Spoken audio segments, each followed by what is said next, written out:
Hey everybody, I'm Rider here, and as the title of the video says, this is a new bike reveal for me. If you want to see what I bought, you're going to have to come right back.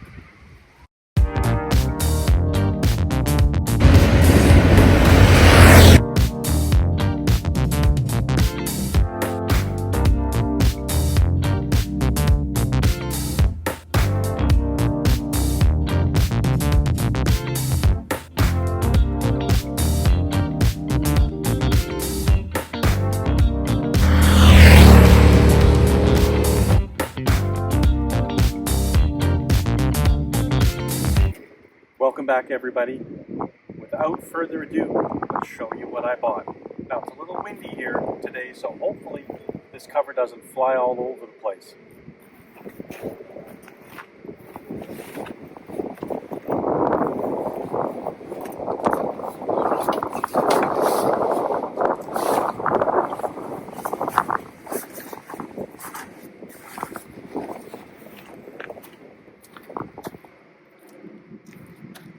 So I bought myself a 2020 Honda Goldwing Tour DCT.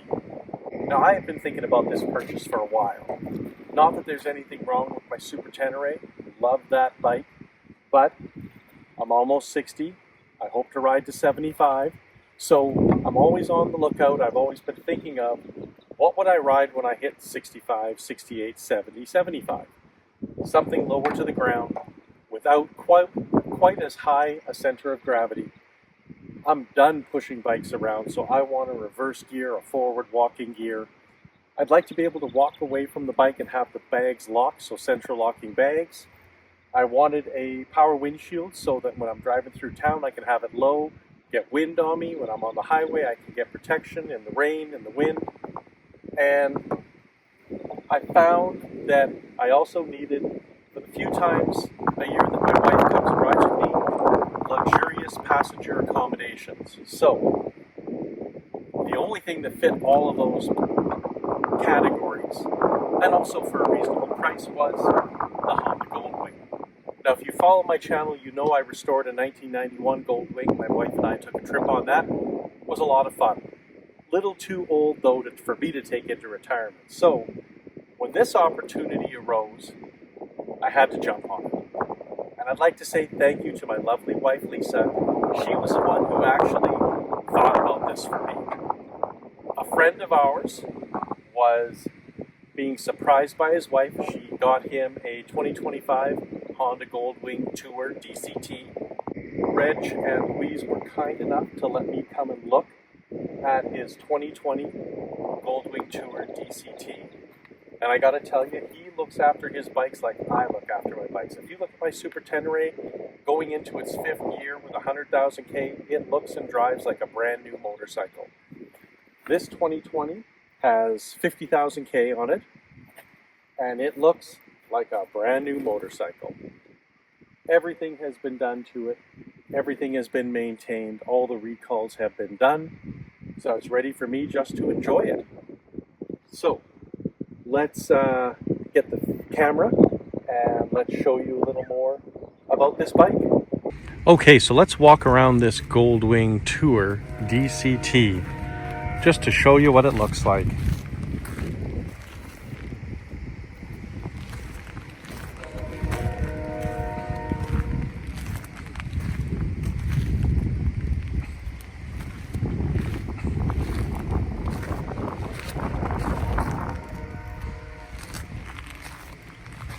Now he had already put on some accessories to this bike that don't normally come with it. First one you can see is the chrome luggage rack. We have passenger armrests that fold out.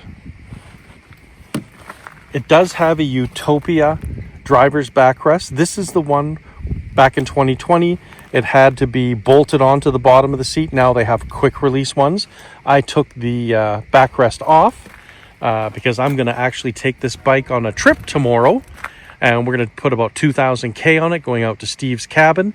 So I've been practicing with different luggage options. There's my bag. So in order to put that on, I needed to take off the backrest. He also put on some sticky convex mirrors. And I have plugs down here for heated gear and for battery tender. Now obviously the Goldwing is known as a touring machine. Now it has central locking bags, as I said. All you do is keep the key fob with you. Here is the key fob. Oops. Let's turn that around the correct way, Daryl. There we go. That's beautiful. And on the back of the key fob it has a button you can push to open the trunk, a button you can push for a panic alarm, and if you press the Honda logo in the middle, I think it's for about 20 seconds, might be a little bit less, it actually deactivates the key fob, just in case there's going to be a long period of time and you don't want the battery running down on the key fob. So all you need to do is keep the key fob with you, no more keys dangling around. So to open the rear trunk, there is a button underneath, right here, and all you do is press that. The trunk opens. Now I just put my cover in there, but it is, here, let's pull that out. There we go. It is not a huge trunk by any means. In 2021, I believe it is, they came out with a bigger trunk. They went up, I believe, 11 liters to a 61 liter tank, or a trunk, sorry, because people were complaining they couldn't get 2 full face helmets in there. Not that much of a concern for me. I have other plans for this as far as accessories to look after that, get over that. Now to open the side bags, there's buttons above each. You just press this button and it has a gas shock and it opens up. You can fit a full face helmet on this side.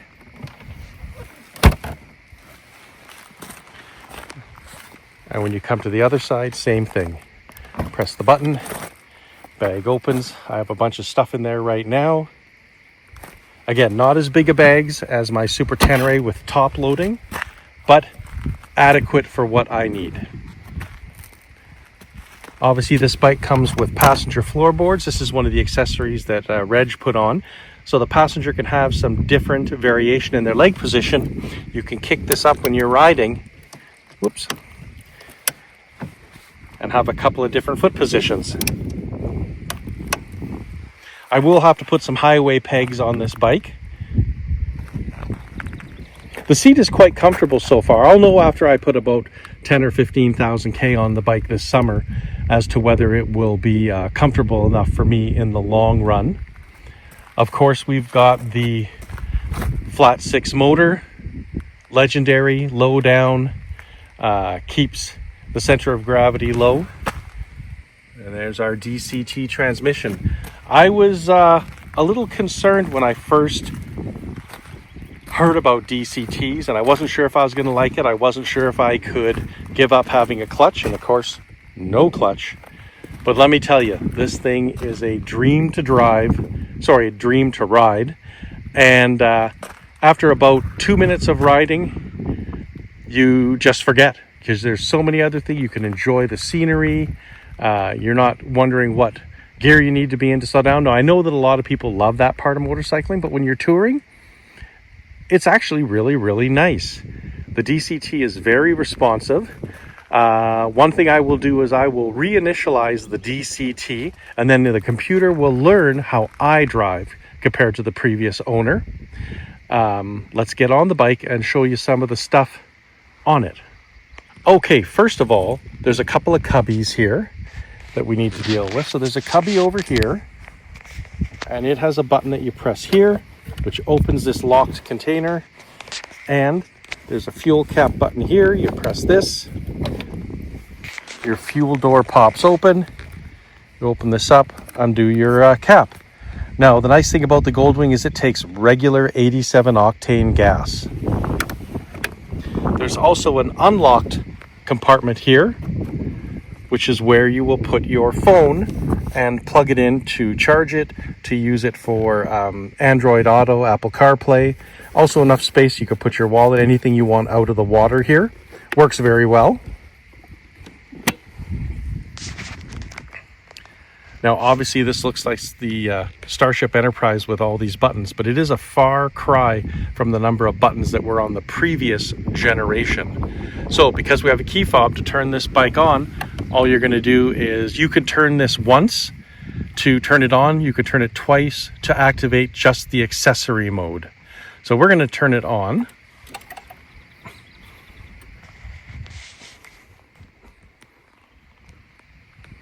Nice Goldwing symbol there when you start up.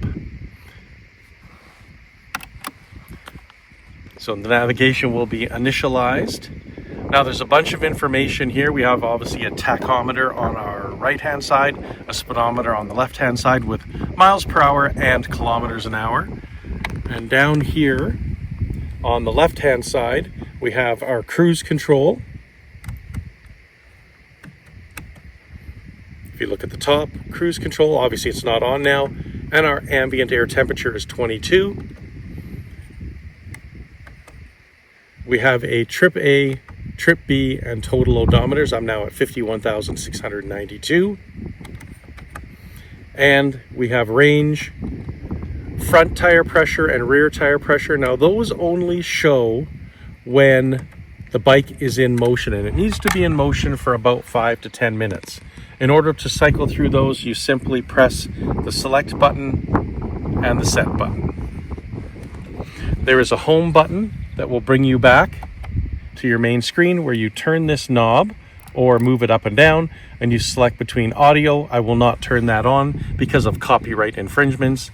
Your navigation, you can set up your phone, you can go to vehicle settings and audio settings such as an equalizer and fading the music between your rear and front.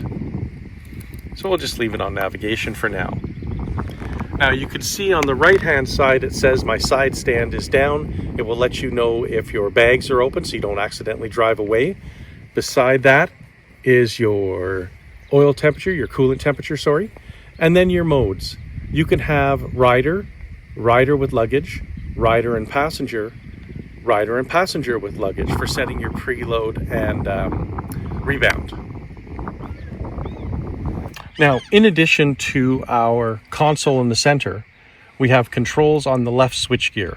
So this console in the center can only be used when you're stationary. When you're actually riding, you can't use this because they don't want you to be distracted. So you do everything with this little jog wheel and enter button. There's your home button. This is a back button, your horn.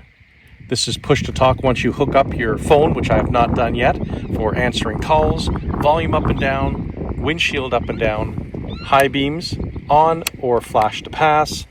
On the back is a paddle shifter for going up or forward, and this is for going down or reverse. So you have the option with this bike to drive it in automatic mode in drive, or you can put it in manual mode and actually do paddle shifting or Tiptronic type shifting. Just don't forget to shift gears or you'll rev way too high. The other nice thing is you can be in the automatic mode, and if you're coming up behind someone and you say, you know, I'm in 7th gear touring and tour mode and I want to pass, all you do is touch this button once and you downshift a gear. Then you give it the beans and you pass someone and it will automatically go back to the gear it was in. It's a very nice feature. Of course, your turn signal, which are self-canceling, and the source for your audio navigation auxiliary, your phone plug-in. Now, let's start this bike up so that you can hear what it sounds like. And you can start this bike while it is still initiating the navigation. So, it always starts when you turn the bike on in neutral, in the last mode you were in. So all we need to do is press this button.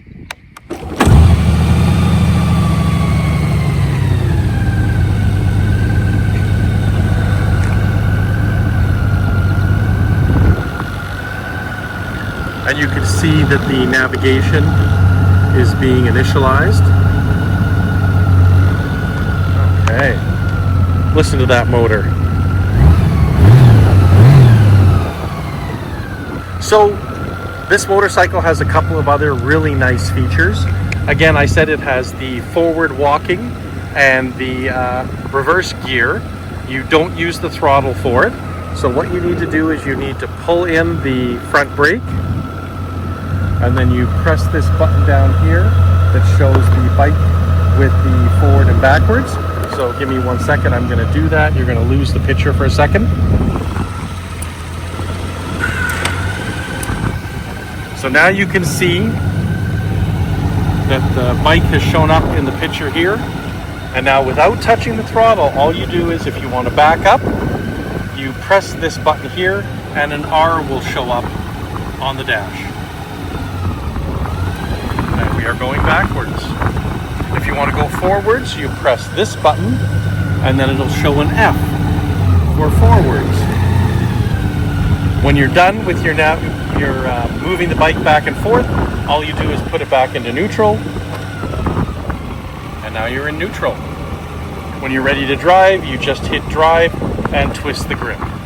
Now, because this is an automatic motorcycle with the ability to switch gears electronically, whenever you stop, you're in neutral. So if you're on a downhill or an uphill, you obviously don't want the bike to roll, so you must engage the parking brake right here. That's engaged, and then just pull it up and down to disengage. So obviously we will leave it engaged right now.